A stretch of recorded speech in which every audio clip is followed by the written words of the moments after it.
makes the Child Development Center so unique is that we really look at a child's needs and what will make them successful, not only here, but when they continue on to kindergarten, the K through 12 system and life in general. And so with Zeb, we knew that we wanted to have Zeb be more independent.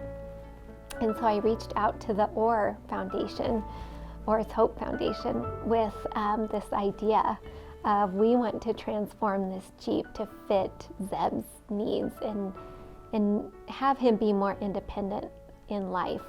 And thankfully, Shannon Orr with the Orr's Hope Foundation was like, yes, let's do this. Let's be a part of the project.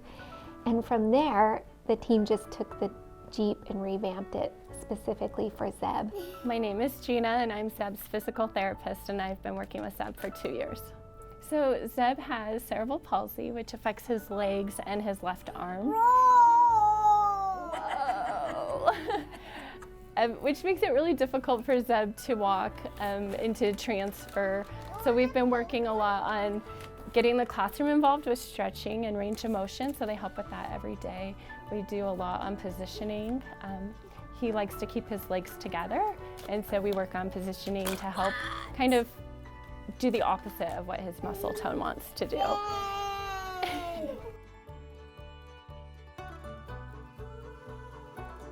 Some progress Zeb has made with me is, I think, just walking with the walker, being able to take some steps. He's able to walk about 20 feet now. And when I first got Zeb, he wasn't really walking yet. He could stand with the walker. My name's Sabrina. I'm Zeb's mom. He was born on December 3rd in 2017. He was born here in Casper, Wyoming. After he was born, they life-flighted him to the St. Luke's Hospital in Denver because he was born really early. He was born at 27 weeks. And frankly, Wyoming doesn't have the medical care to take care of a kid that's born that early, and they weren't sure what kind of problems he was going to go through as he was trying to get home. So he was there for 10 weeks. Well, we were in a class meeting and we were talking about Zeb needing something to help with mobility. So we've been using a stroller. But there's some kind of cons about getting an electric wheelchair at his age. They're very expensive. It's tens of thousands of dollars. His parents would need to look into transportation with an electric wheelchair. I mean, he's not really ready to drive one independently. So we made quite a few modifications to the Jeep.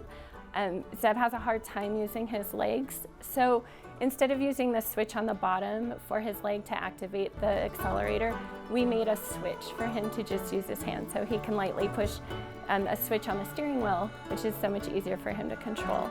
We also took apart a car seat. So we had a family in Jenny's classroom donate a car seat for us. And we did this to provide Zeb with more trunk and head support. And then we also need to find a way to slow it down. So my friend's an electrical engineer and we got him involved.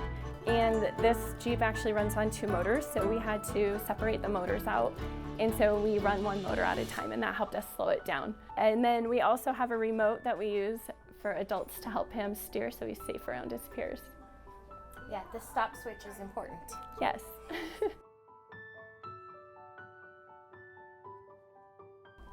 So they aren't really sure exactly. I know that when he was born, they had to resuscitate him for about 10 minutes. So they said that could have caused the brain bleeding. And so with the brain bleeding, it kind of, once it affects your brain, it can't really heal itself. So it basically, the bleeds themselves made the cerebral palsy kind of happen. Zeb's CP, it affects him physically, but it doesn't really affect him that much mentally. He smiles all the time and laughs at anything.